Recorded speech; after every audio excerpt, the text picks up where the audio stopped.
For this reason we labor and strive, because we have put our hope in the living God, who is the Savior of all people, especially of those who believe. All right, so we've been having a conversation here about the family, and we focused in on fatherhood. And as we're thinking about that, we thought we'd bring in one of the better known fathers in our group. Some of the listeners may not know, but should be an interesting conversation tonight because we're going to continue this concept of family. And I've got my dad here with me. So I now have made him more happy than he ever could have imagined because I brought him grandchildren. So that's probably his biggest success as a father is that he was able to get grandchildren. I've noticed you enjoy those more than it seemed you enjoyed me when I was growing up. Perspective is everything. Okay, yeah, I'm sure. And so I just want to kind of get, your outlook, speaking of perspective, your perspective of what was going through your mind while I was there in the house, some things I observed that I've also tried to mimic, but also some questions that I'm just trying to figure out as a father, get your perspective on, how would you do it? And I think that it's interesting as we have this conversation, I'm reminded of Galatians chapter 4 when Paul was trying to get the attention of the churches of Galatia off of the law and off of what was going on there and into the relationship by faith that they needed to have. Mm-hmm. And he encourages them to really call God their dad in many ways. So verse 6 of chapter 4 in Galatians, and because you are sons, and that's a special role that we now get to have, is because of everything that's been done through Christ, we get to be sons of God. Because you are sons, God has sent the Spirit of His Son into our hearts, crying, Abba, Father. So you're no longer a slave, but a son. If a son, then an heir through God. And so I'd like for you to comment. I always said as I would see people kind of acting a fool out there, I'd say, I can tell they weren't raised by Hank Allen. Or maybe they need to go to Hank Allen's boot camp. Because you had a way of making sure that everybody knew you were head of that house. And so can you think of something about maybe your mindset or something you did that could have potentially set you apart from other people, other parents or other fathers? What do you think added to some successes that you had as a father? Well, I just think that really it goes back to the way I was raised. And I was raised in a good family. It wasn't necessary. It was a difficult situation, but it wasn't a broken home, as I've seen broken homes. And I knew that I was loved. I knew that I was cared about. Again, great difficulties to overcome. Yeah, so some of those difficulties that people may not know, you were virtually orphaned at age 10? Yes. And then ended up being raised by your grandparents? Mm-hmm. Yes, yes. And so they were not young parents anymore? They were not. They were a little older. They were in their 50s. And we know, like we're kind of noticing out of you, as you get older, your patience is a little more thin. Right, right. And so you probably experienced some of that with your grandfather. Mm-hmm, mm-hmm. But still you felt love. I did feel love, even though in that day and time, you didn't tell people you loved them. You showed them.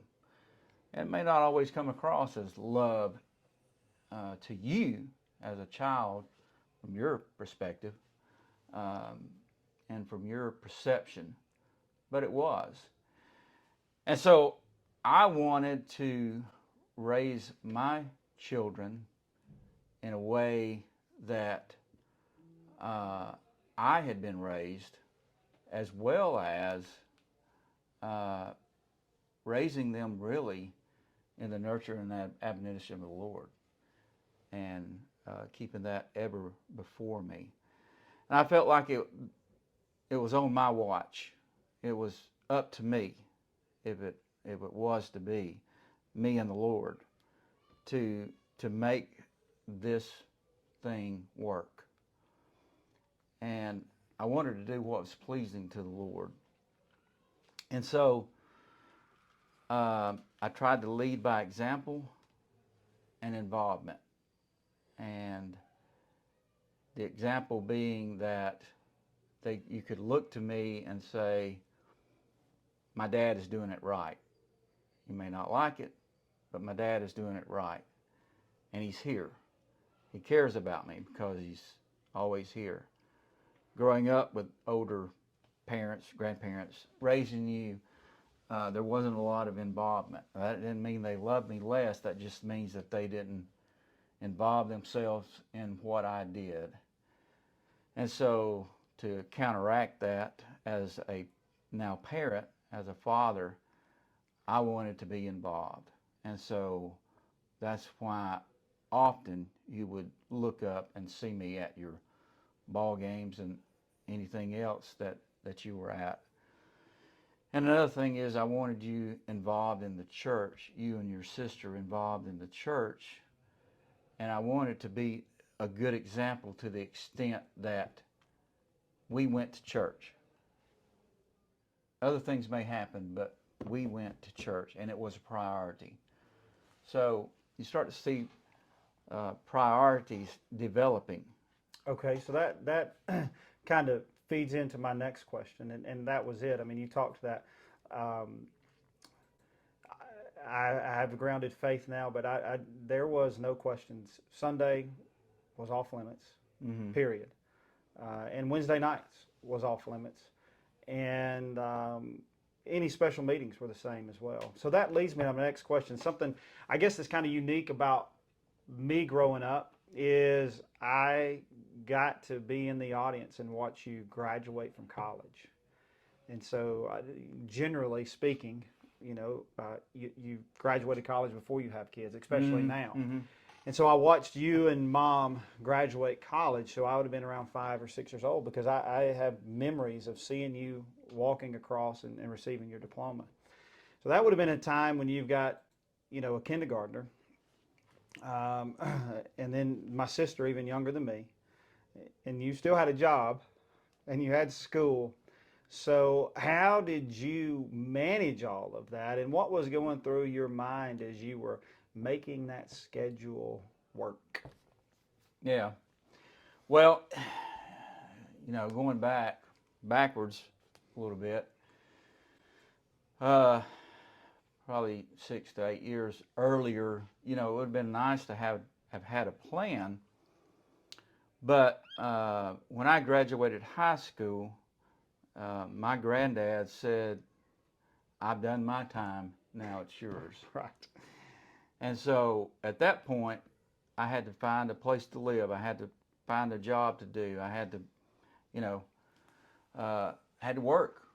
And so there wasn't a whole lot of time for schooling. There weren't any resources for schooling then. And there was no money available set aside money. for that. No. I mean, you would have been the sixth child that they would have raised, and the last two they raised was completely unexpected. So there was no money set aside for you. Right. And so really he had given much of his life to me and my brother to be raised and to do things in life. And so it was our time. And so once I found your mother and I began working, it was all physical labor.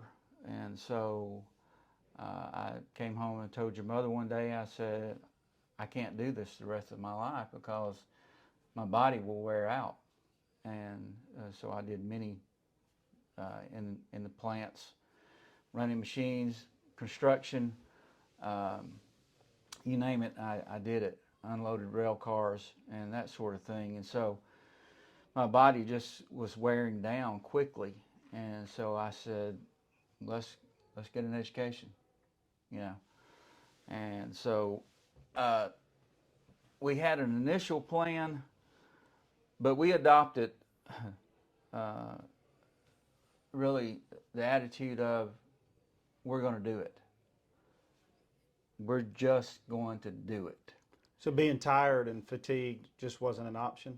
Was not an option. What about the me time that everybody says we have to have now? Is you've got to have the me time? It dwindled away into nothingness.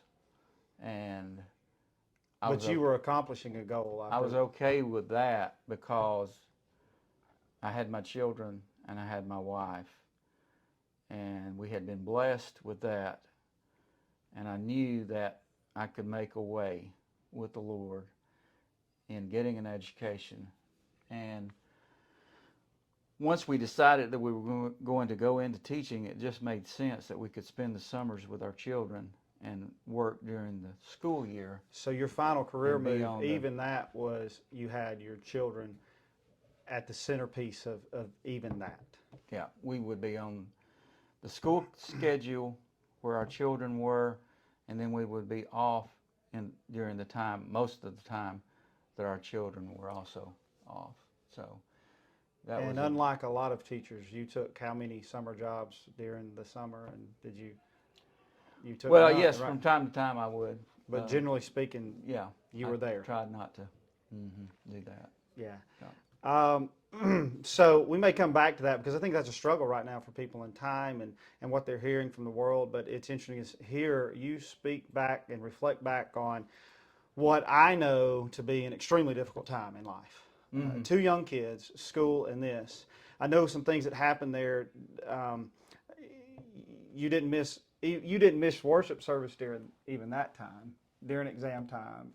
It was still, the priorities never changed.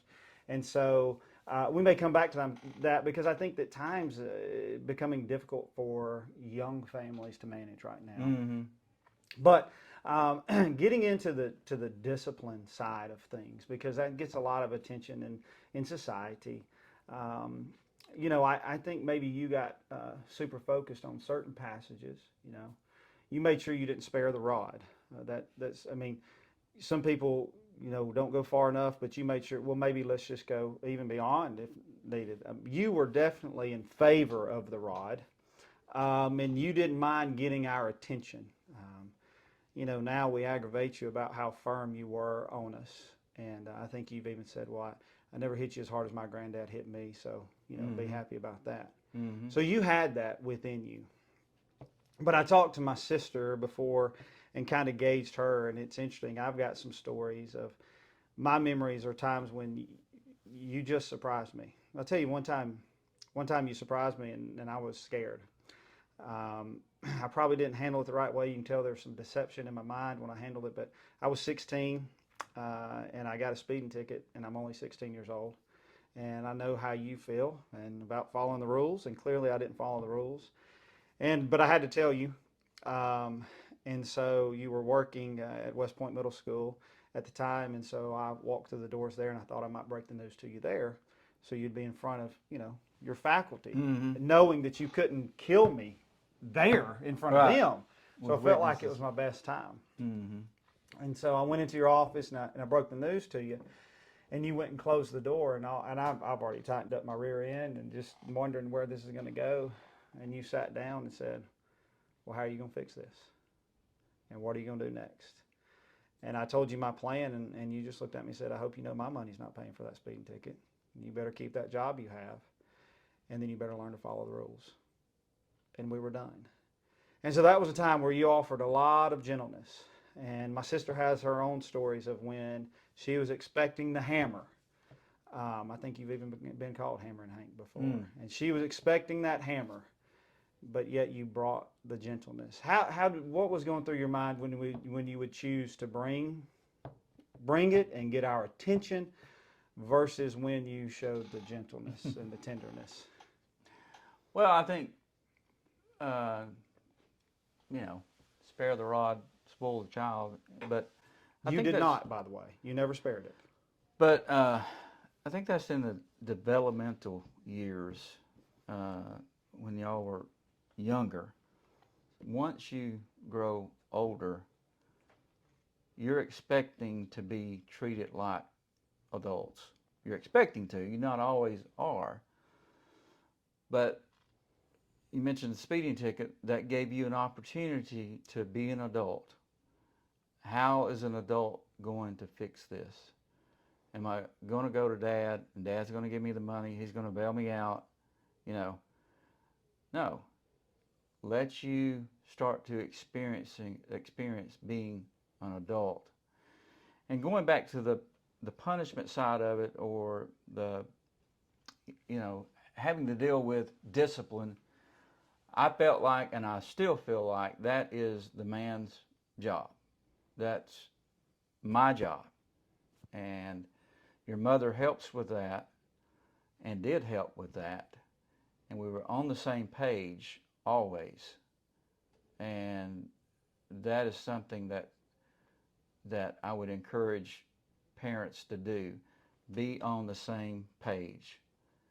Because the children can see the chink, or the places in the armor Yeah. that are there. They can figure it out really, really fast. So you're saying that there is a difference in the mother's role and the father's role. And so I need to ask you this question. Well, here. Scripture says, fathers, do not provoke your children to wrath. But bring them up in the nurture and the admonition of the Lord. And that's specifically to the fathers. So you always did. Our mom was that one when your dad comes home. Mm-hmm. And again, I make a lot of it now, but I'm thankful for it. I'm thankful. I have no resentment for my childhood, but you weren't afraid to bring the rod. Did you ever have that fear of they may resent me one day, or was it that you knew, like you said earlier in our conversation, you had invested enough time, you had invested enough love to where we would understand what you were doing? What was your thought process there, and did you ever have that fear, and did you ever hate being the bad guy? I think I did have that fear. I did. I think there's certainly a fine line there that you can cross over, and so I don't think I ever hit either one of you in the head or face area, but I like to keep it to the lower extremities. But at any rate, yes, there is a fear there, because I didn't have an instruction book, and as I said, I would go back to the way I was raised. And I've often said my granddad raised me with an iron fist. And I'm not suggesting that he used his fist on me, but he would take matters into his own hand, and he would correct whatever it was that he needed to correct. Yeah, and I think sometimes it's a fear, but you always do a really good job of explaining to us that it was just a broken rule. That's all it was. And I think really it goes back to, you have vivid memories, and you see. And I don't see your face in those beatings. I can't remember what you looked like or anything. I can hear your voice a couple times through those memories. But when I do see your face is when we played basketball together. Mm-hmm. And I still get emotional watching, the movie Field of Dreams, when, the dad and the son play catch, Mm-hmm. because that was one of my favorite times in life. And I think, as I'm thinking about, the love bank analogy that often people use, is how much equity you put into us through that time that you referenced before. And so I knew that you weren't, a two-sided figure. It was, you love me, no doubt. And eventually I figured out, probably not in the moment when my rear end was on fire, but eventually I figured out that those moments were done out of love. And I do think that that's a struggle, but fathers, as you've said, have to accept the role that God has given them. Mm-hmm. And it's a challenge, and I don't think it's a role that the world agrees with, but it's one that men are going to have to accept. So I appreciate you taking the time to dive in and us have some conversation. There's more I'd like to talk about, so we may reconvene and get you back one more time. So thanks for being with us. And that'll wrap up this conversation, and we'll see what we can get into next time.